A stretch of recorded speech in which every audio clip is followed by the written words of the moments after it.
ago, I noticed that MAME emulation was seriously being neglected. So I took it upon myself to take over the task of supporting Acorn machines, specifically 8-bit in MAME, with the aim to preserve and emulate anything Acorn 8-bit. I've been specialising in peripherals, and I think at the moment I pretty much emulate probably over 90% of 8-bit peripherals.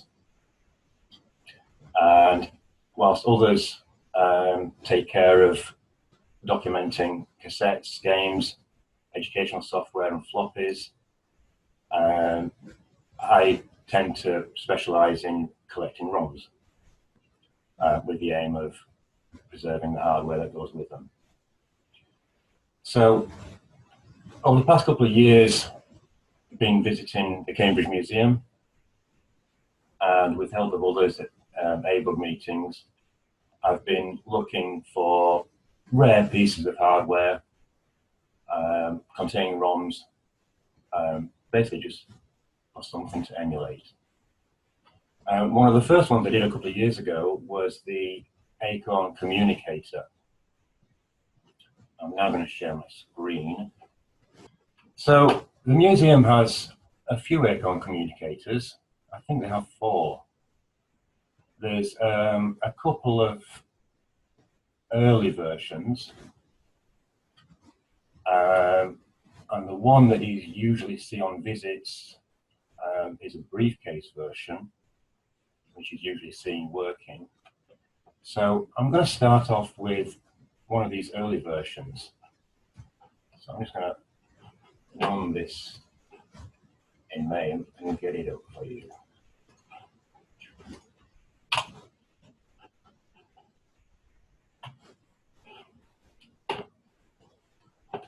See my MAME screen? Yes? Yeah.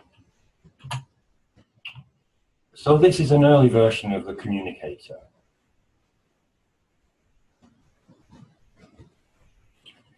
And what's interesting is it's a pre-release. It's a prototype, and the applications list on the left, we have items such as self-test, which we can go into.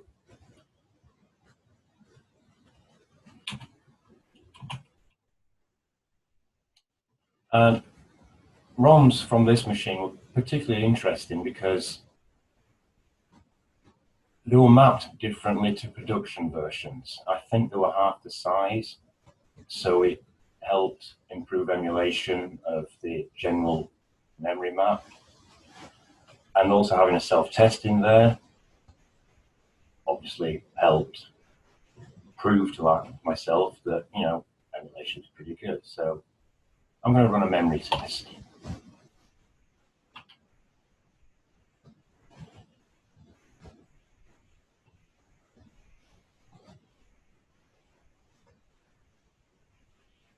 And that passes. I think everything else, most others pass as well.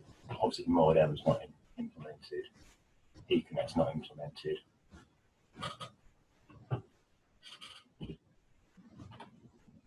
Restart that. You also see this version. This has got a 48K version of Boosie Basic in it. I don't know what that means as such. I've not really looked at it in that much detail. I'm guessing it's allocating 48K of RAM to it.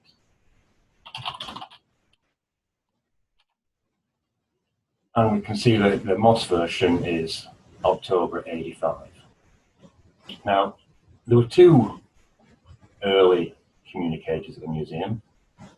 I'm now going to flip to the other one by changing the ROM set.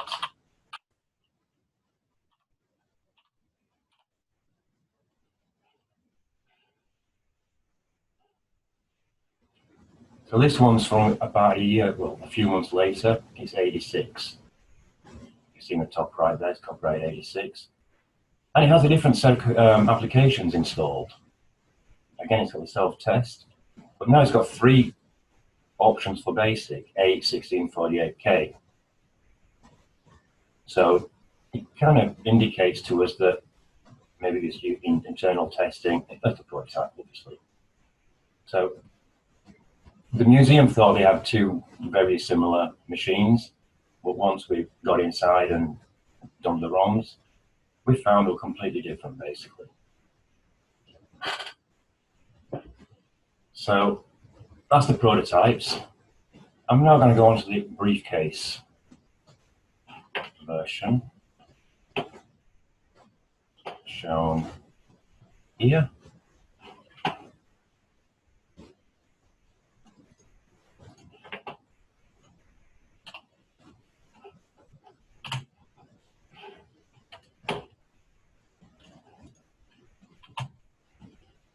So the briefcase one is a production machine.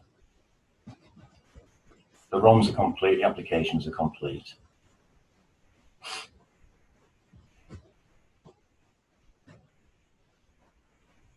And I think this contained a lot more ROM than the prototypes. I'll have to look at it to confirm. So the application list has been trimmed down. You know, these are the production, the apps that they communicate in a briefcase and actually shipped with. If you go into basic, you know, this was June '87. With the help of a couple of other guys at Abug, you know, the ROMs from this briefcase communicator had been dumped on a previous visit, apparently, but upon closer inspection, the briefcase held some hidden secrets. Once we extracted the communicator, there was a whole new separate expansion board hidden in the bottom of the briefcase. And this contained another ROM, which hadn't been previously dumped, so that was of further interest. As there's no documentation on this board, we don't really know exactly what it was for, but it looks like it contains drivers to handle additional, what look like cartridge slots in the back of the briefcase. I think these slots here at the back of the briefcase, probably intended to, you know, insert memory cards or applications on cards, but none are known to exist, or we haven't found any as yet. So if anyone finds any of those, it'd be of great interest to emulate, but you know, at the moment we don't have anything. So that's the production model for the UK. But that's not actually the latest version of the communicator that the museum has. Another one was found and dumped. And once I emulated that, we found that it was in Italian.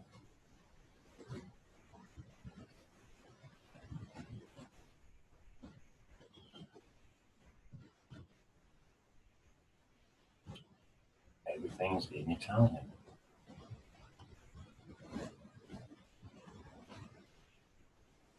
And if you go into basic, we can do a report.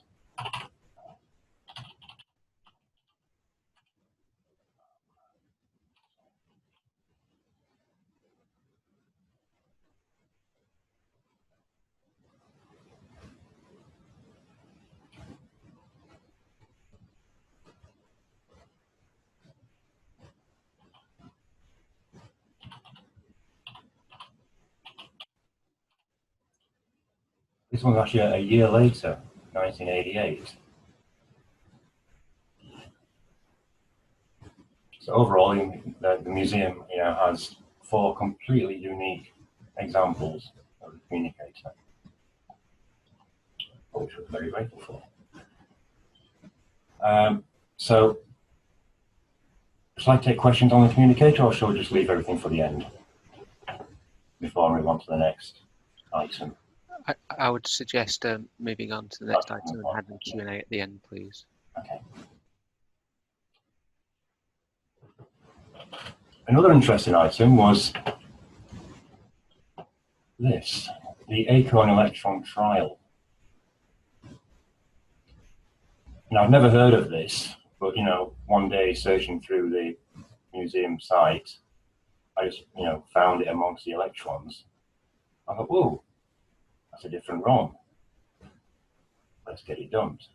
So on a subsequent visit, we were able to retrieve this machine and dump the ROM.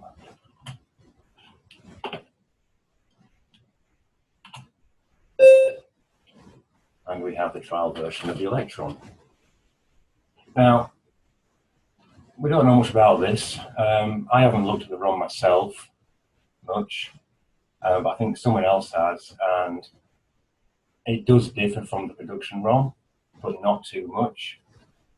I'm not actually aware of any functional differences. It's version 0.36,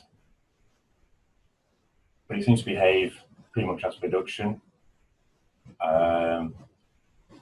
I can only assume that it was maybe used, you know, for promotional use, for review purposes, not for resale, that kind of thing.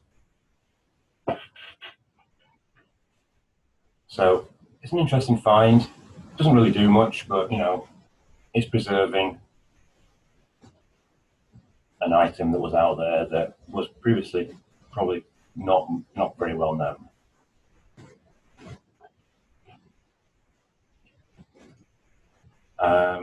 Next item is the Commerce Daisy. Now, I've never heard of this, but again, going through the museum website, I came across this machine. I thought, well, that's got a master keyboard. So on a subsequent visit, we retrieved it and had a look at it. It's a beast of a machine. As you can see here, it's got a rack of cards in there. Not sure what they do, but they look like kind of data acquisition, collecting analog, sampling, maybe something along those lines. So we had a look inside and dumped the ROMs, and it was packed full of ROM. The sideways ROM was disabled, all ROM sockets were occupied. There's also a coprocessor in there.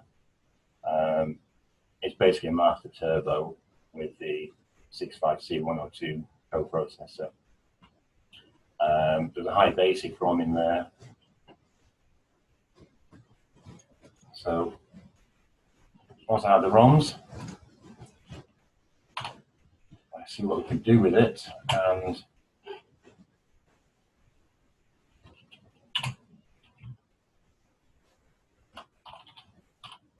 it's the Daisy. You can see all internal sockets are full. High basic in slot 8. Now, we didn't actually power this one up on the machine, so not sure. I would assume it would probably intended to self-boot. But my emulation doesn't. I don't know otherwise. So you can start with Star Daisy.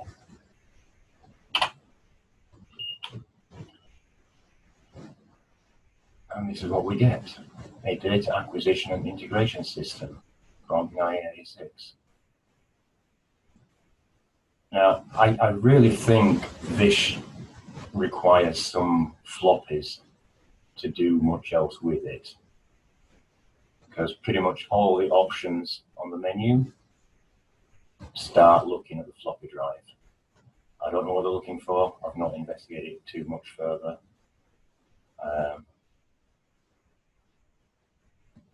That's pretty much all I can get out of it. It's a nice menu. No idea what it was used for, but, you know, interesting nevertheless. And, you know, ROMs are preserved, and you can see what it does in MAME. I think there's a huge clue in the chromatogram. That means nothing to me. What is a chromatogram? I don't actually know specifically, but I know somebody who would know exactly what that is. Okay, maybe interesting to discuss that later sometime. Okay. So that's basically the machines I've done. You know,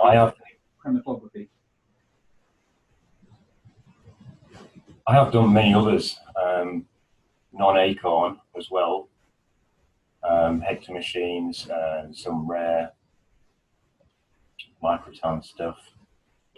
But acorn machines, that's pretty much it. But I do have a couple of peripherals that were done a year ago.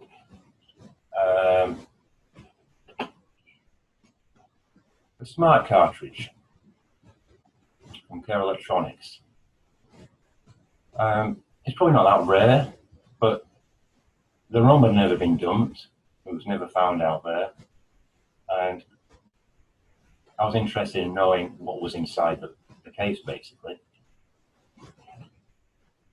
So opened it up, and there's 16K ROM in there. There's also 2K of RAM. So I had to work out how that RAM was mapped. So let's start a machine with this cartridge inserted.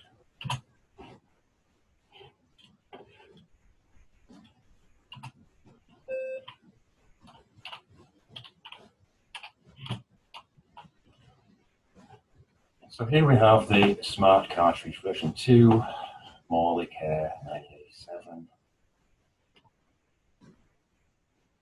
This is a bit weird how you get help from it. You know, G help. The cartridge has a button on it to activate it. So with help does nothing. Then you press the button on the cartridge, which I've got mapped to the home button on the keyboard, and it basically gives you the help. A bit odd.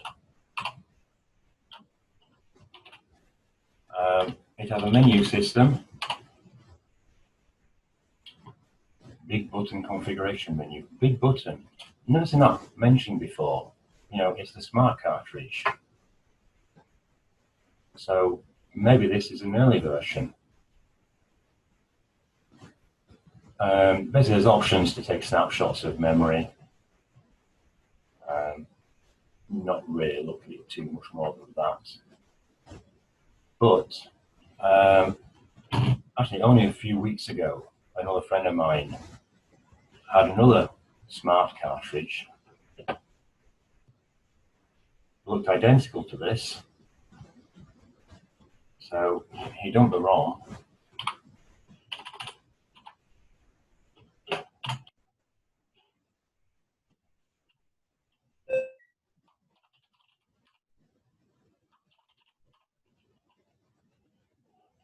Found it was a version 2.02. So it does appear that the cartridge at the museum is an early version.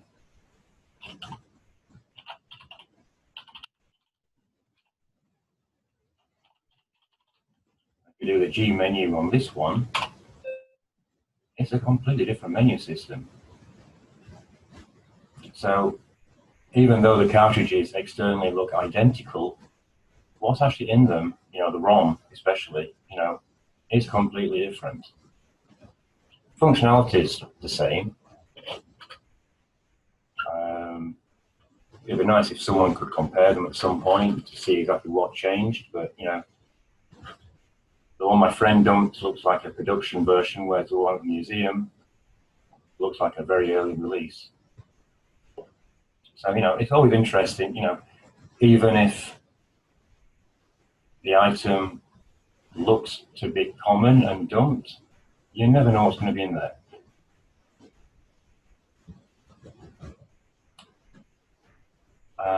Our final item, the Mertec Companion. This is an expansion for the compact. It basically sticks on side into the expansion port. And it basically gives you all the extra expansion ports that are missing on the compact, such as megahertz bus. It's actually a 2 megahertz bus rather than a 1, user port, and analog socket.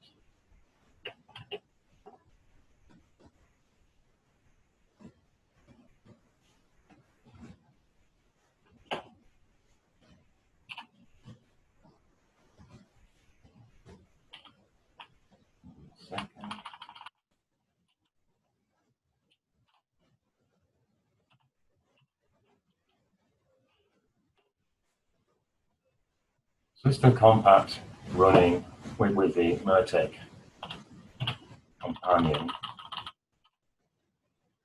You know, in the expansion port, I've got the Mertec, you know, and then this adds analog port, user port, 2 megahertz bus.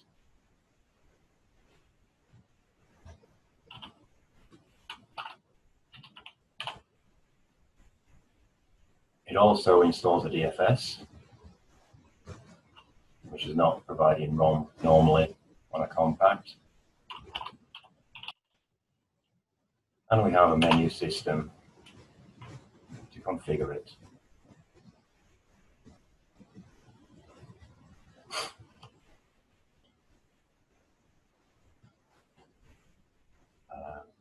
What more I can show on that? Again, this item had not been previously dumped. It's quite a rare item, so it was interesting to look at and, you know, have support for in MAME.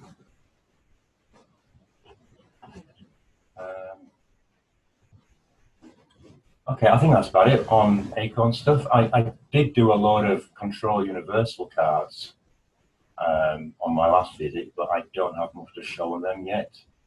So maybe that's for a future session. So as I've got like 5 minutes or so left, I'm open to questions. Okay, thanks very much for that, Nigel. Any questions for Nigel in the, so we've got about 7 minutes or so before we take a lunch break. Yeah, I do. Go. Firstly, Nigel, thank you very much for dumping those ROMs and doing all that. That's brilliant. I love the fact that that stuff, I mean, that master cartridge is a perfect example. I had no idea. Our website says nothing about the fact that that is possibly a previous version or anything like that. So that's brilliant. What I'd like to try and do, I suppose this is kind of a bit of a plea as well to anybody that fancies helping us out, but our website needs to say that. If anybody wants a login and promises not to delete everything, then we'd love for people to help us get the content on our site better. I know this is also for that Mertec companion as well. We've got a fairly crap picture of it, just on one side. We need the other side showing the connectors and stuff. But a big thank you for that. Appreciate it. Yeah, and you know, as the communicators as well, you know, they're all unique. I've got a present for you as well. What have you got there? All right, okay. Is that a different one? Another one? Hang on, right, yeah, it's unmuted now. Yes, another one, I think. It's grotty and not very nice, but it has communicator 1 ROMs in it. I don't know if you can see that.